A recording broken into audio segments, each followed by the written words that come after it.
I keep seeing his crooked smile, an open silver book fanned with cash, before we would discover and enter another world and come back barreling into this one, astronauts for the better and for the worse, but still spectacular as we burn inside this atmosphere to live separate lives and set other shadow boxes we cannot see.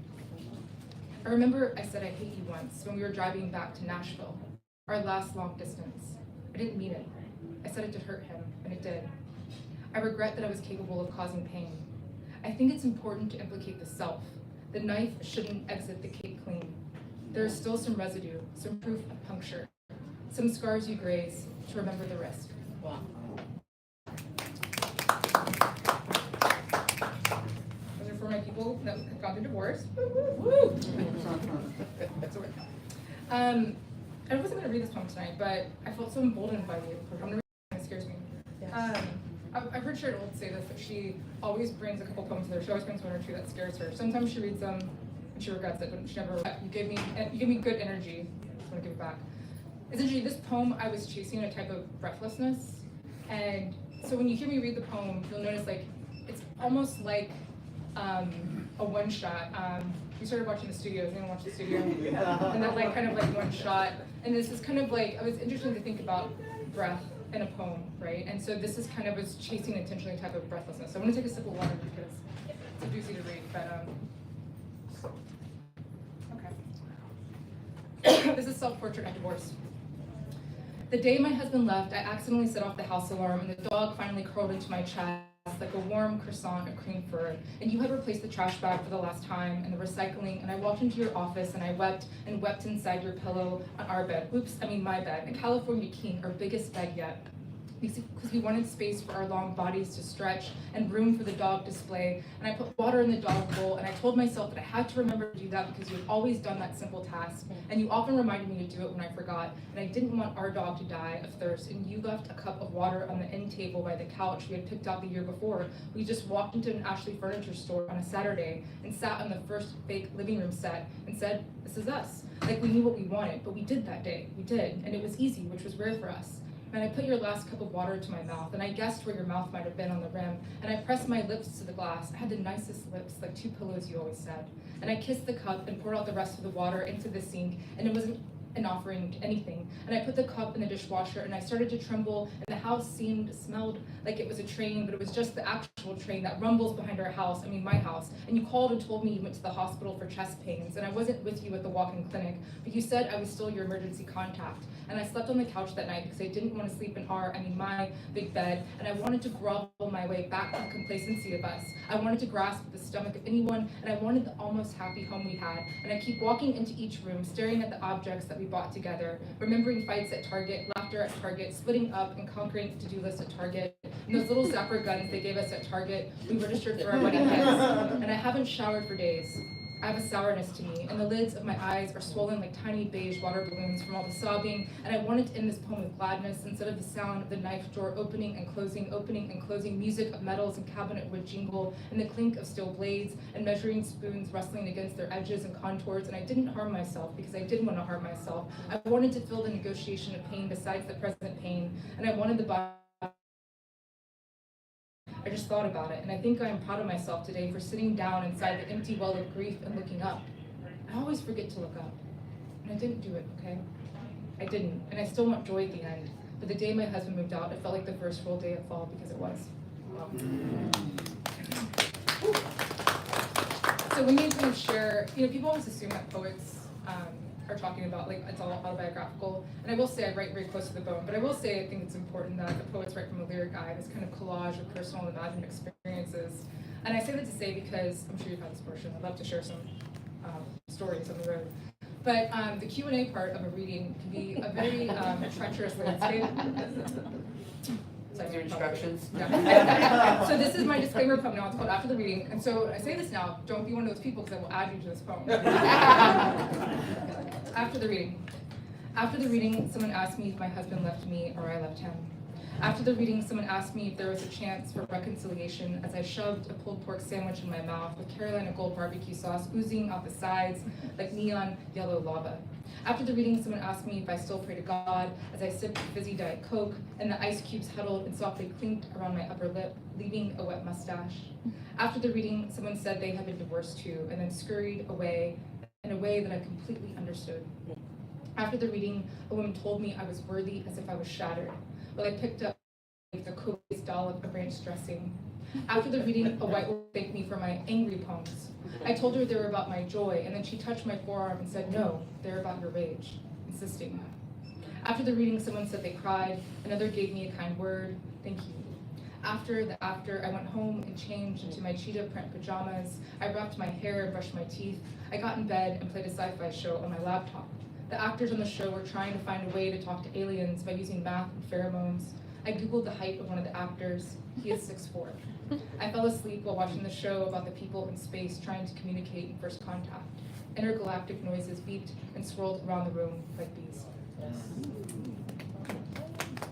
So now you know what not to do. I love Q&As, but haven't you had this happen before? Just like wild questions?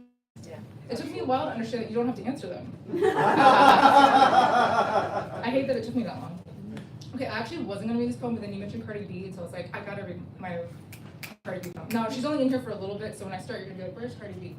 She's coming. But, so one of my kind of catalyst for writing this collection was actually this poem called The First Black Bachelorette. And I was driving to a reading in North Alabama, and I was listening to the podcast Commonplace with Rachel Zucker, an incredible podcast. And she was interviewing Roger Reeves and Natalie Diaz. Roger Reeves is an incredible Black male poet, and he said this thing that utterly that as a Black male poet, growing up, that he found himself, when a white woman would pass him, especially kind of subconsciously moving out of the way. And he still had that instinct sometimes, and he always wanted to check himself about it.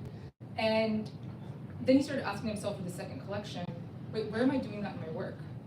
And when he said that, I was like, oh God, like where are those respectability politics in my work? Like where am I censoring myself? Where am I holding myself back? And I never really given myself permission to just write a long ass poem. And because it feels like audacious to take up that much space, right? So I was like, I'm gonna write a long ass poem, and I'm just gonna write everything that I wanna write and everything that I was kind of struggling with at that time.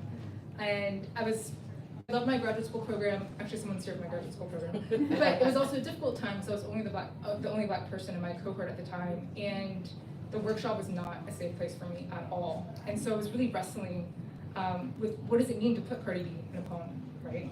And to also have Cardi B and John Keats in the same poem, like I wanted that collision. Love that. We stand. Well, my professors did not.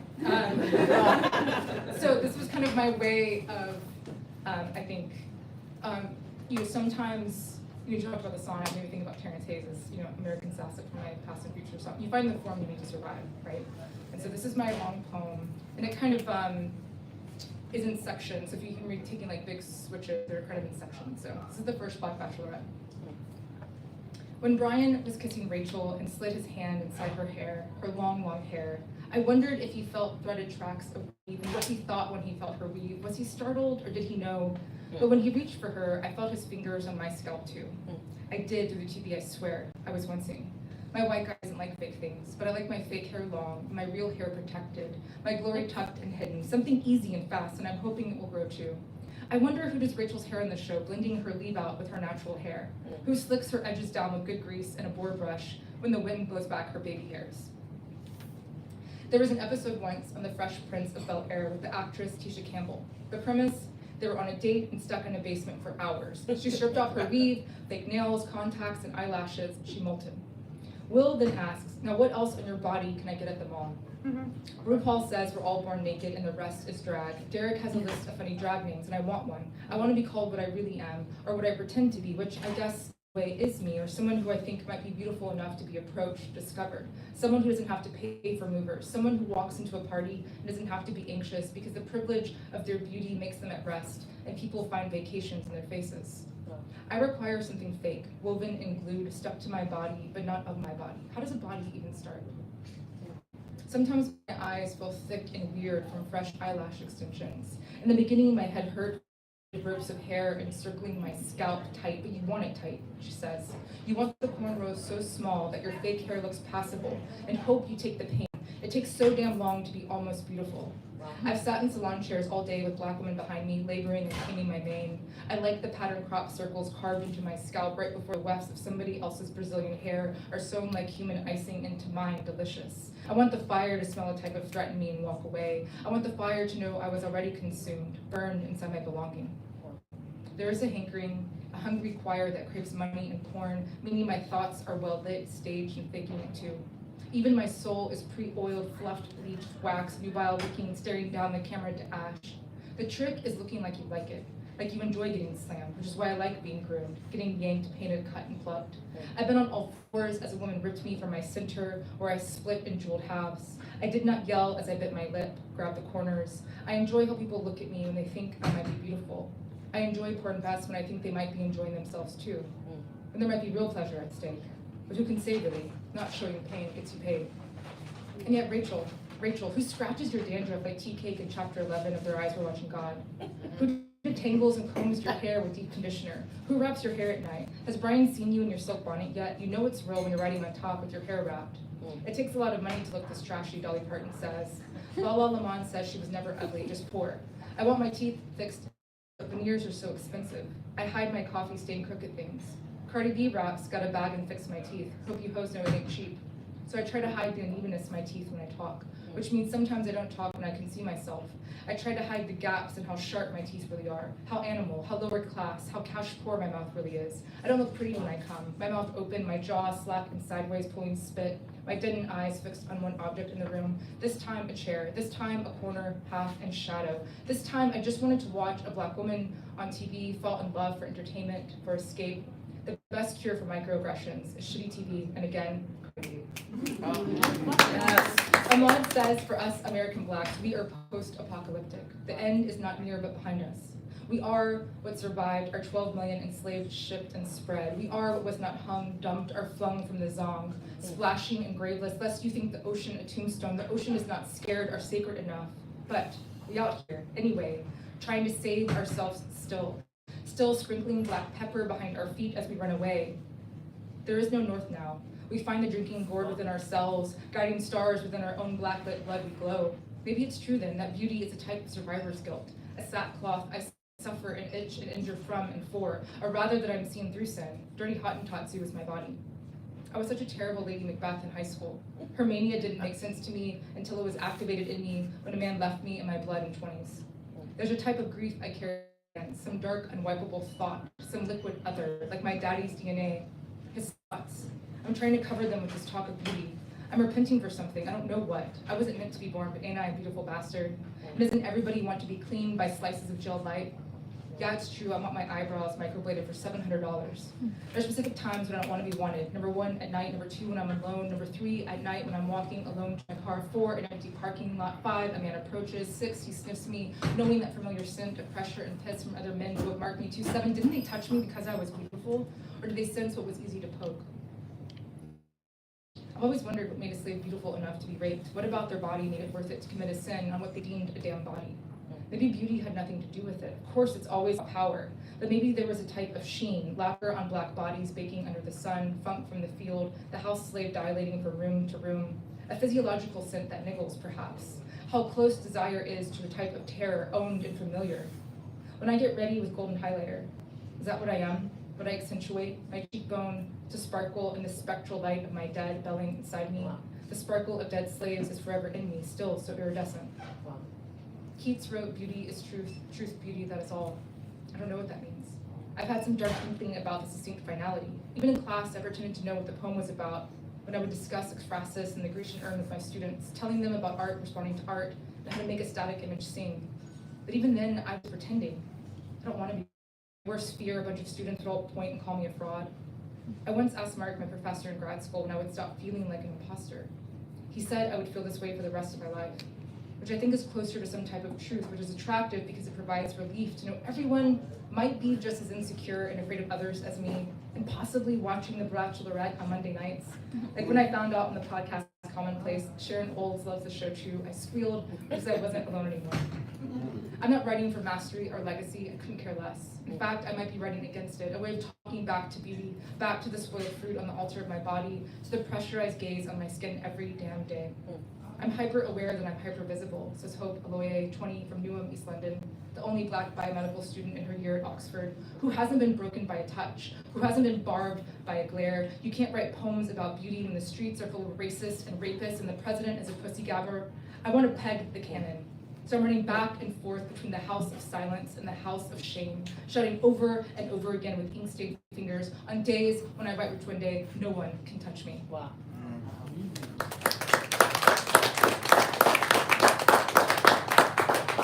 I feel like you need a little breather, so I'm going to give you a bird poem.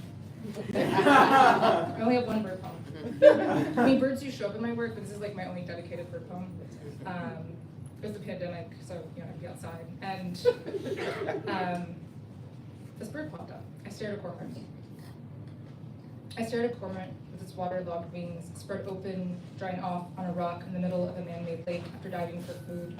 And it makes me think about wonder, and it makes me want to pry and stretch my shy arms open to the subtle summer wind slicing through the park, sliding over my skin like a stream of people blowing candles out over my feathery body.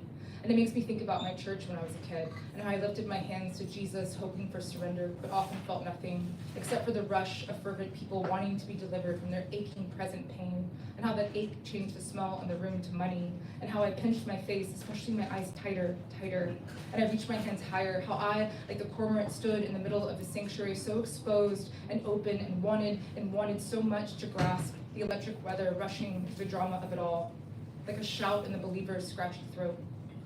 I don't go to church anymore, but today I woke up early and meditated. I closed my eyes and focused on a fake seed in my hand and put my hands over my heart to shove the intention inside my chest to blossom. I'm still stumbling through this life, hoping for anyone or something to save me. I'm still thinking about the cormorant who disappeared when I was writing this poem. I was just looking down and finishing a line, and then I looked back up, gone. Okay, I'm gonna end on the epilogue poem in the book, called Maybe in Another Life. Thank you so much. I have this really incredible scholarship called the Amy Lowell Traveling Scholarship that was started in 1954. It's actually from one of the Lowells, I think, in Massachusetts, or money. Yeah. And in her will, Amy Lowell said that she thought it was important that poets travel. And so they left this kind of earmarked in her will by a trust. And so every year, I think the professors at Harvard pick a poet. So it started in 1954. I got the scholarship in 2021, and I was the first Black poet to ever get it.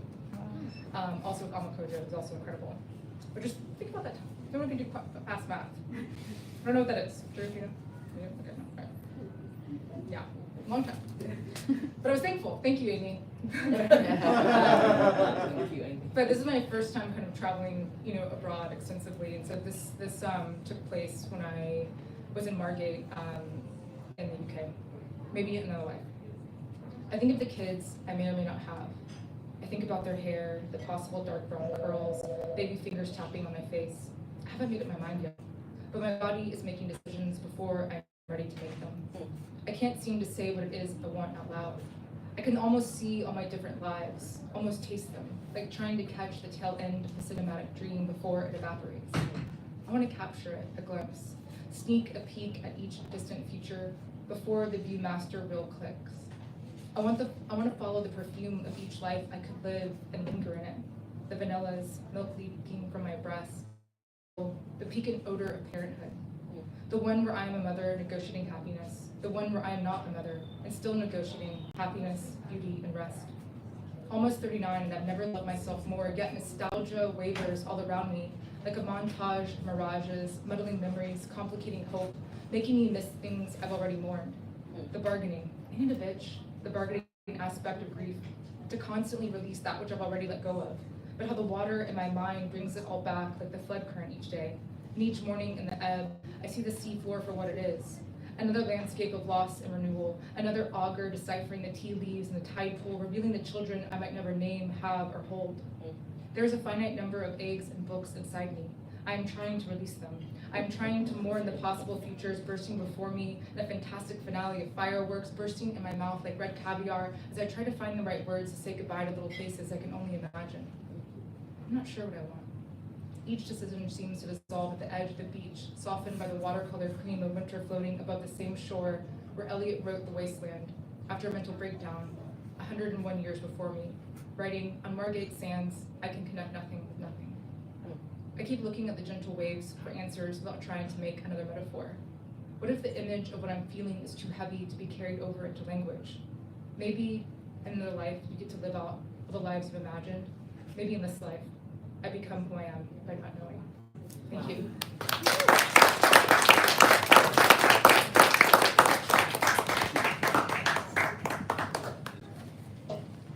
It's Q&A time. It's Q&A time. Good morning.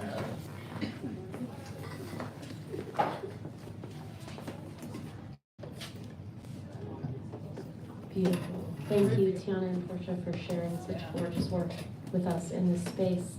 And now it is our audience's time to shine. You have been warned. But if you have questions for our poets, please raise your hand. I'll call on you.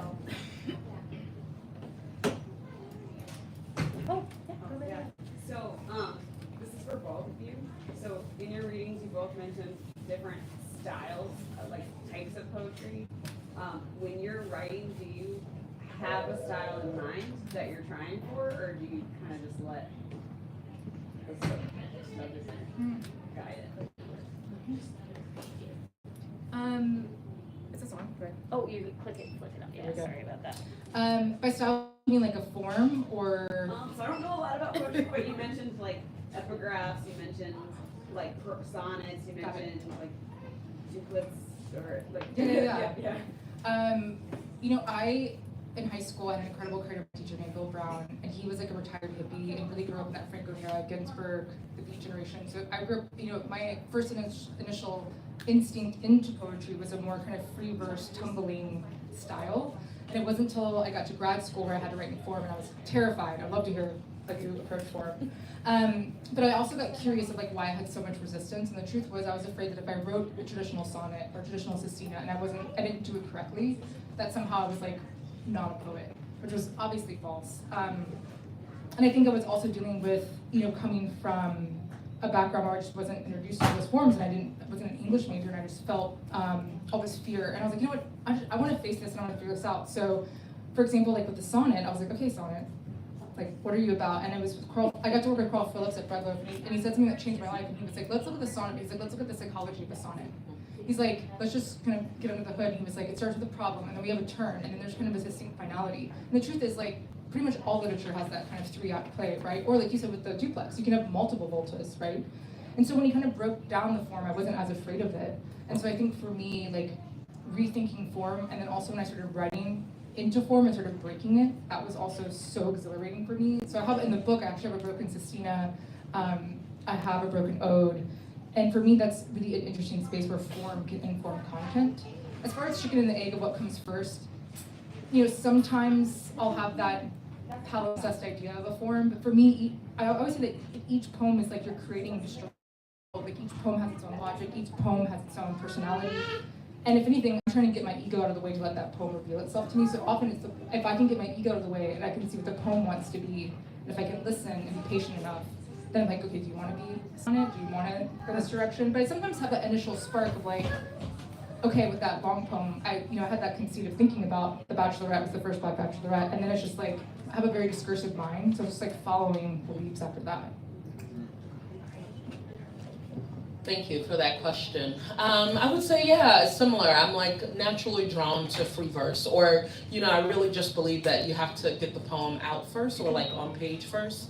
And most of the times poems are just stories. And for me, it becomes extremely important to actually just tell the story, to just say the thing. And then oftentimes I'm going back and saying, oh, well, this is kind of lovey, or oh, there's a little turn here, or I can't figure out this ending, maybe I should insert a turn here. Oh, is this a love poem? Oh, maybe it's a sonnet.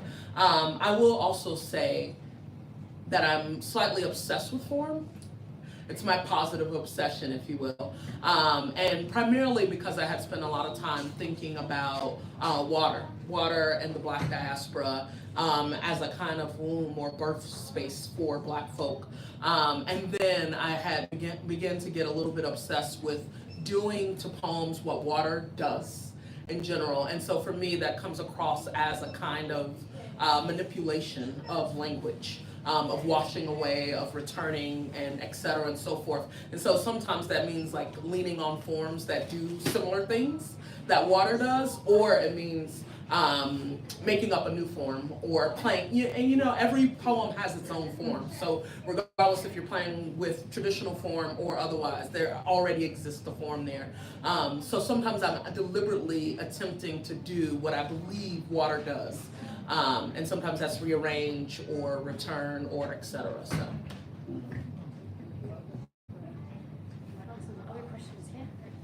I'm really happy to hear your reading tonight about, I don't think that, in literature you talk about the anxiety of influence, but I felt from both your readings that influence is like empowering to you, that you're happy to use who came before you and rework it, and I don't want to say deconstruct, that's like another term, but rework it and bring it your own and all that. So all that being said, who are your favorite poets, like one dead and one alive, or something like that?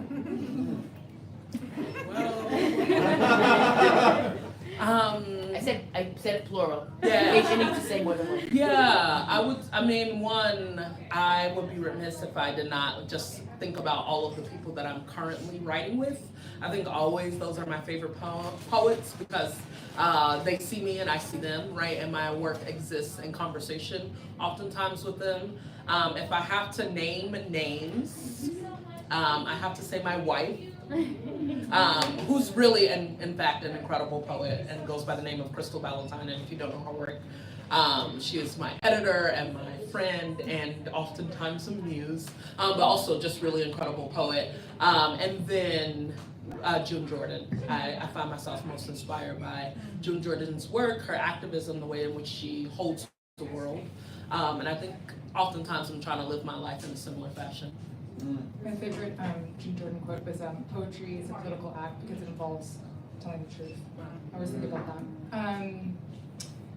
I would say my favorite poet who has passed would probably be Lucille Clifton. I think I'm constantly thinking about her poem, "Won't You Come Celebrate With Me," which is, "Won't you come celebrate with me that every day something has tried to kill me and has failed." However, everyone focuses on the end, which is phenomenal. There's a part in that poem, though, that I think a lot of people skip, that I've been thinking about lately, where she goes, "Who did I see to be except myself? I made it up here on this bridge between starshine and clay." But I made it up. Because the truth is, the traditional Western canon didn't have us in it, didn't think about us in it. And I think for a lot of Black poets, you have to create your own canon, right? And this idea that I made it up, I was just in a reading with Ocean Vuong when he said, like, there was no Toni Morrison before there was a Toni Morrison. They could have, you know what I mean? So this idea of this improvisation, right, which is so deep in the jazz tradition, is I've been thinking about that idea of improvisation. That also reminds me of your last poem. This notion of like making up or discovering oneself. Yeah. And I think, thank you for that. I think the living poet, I love Terrence Hayes. I talk about him often. I think he gave me permission to play with form, talking about form. And he's just a poet. I think I highly recommend American Sonnets for My Past and Future Assassin. Especially, he wrote it in the first, 200 days of Trump's first presidency. But also his book Lighthead's Guide to the Galaxy is one of my, or Lighthead, that poem Lighthead's Guide to the Galaxy is one of my favorite poems. And there's just a line in there where he says, "I'll eat you to live, that's poetry."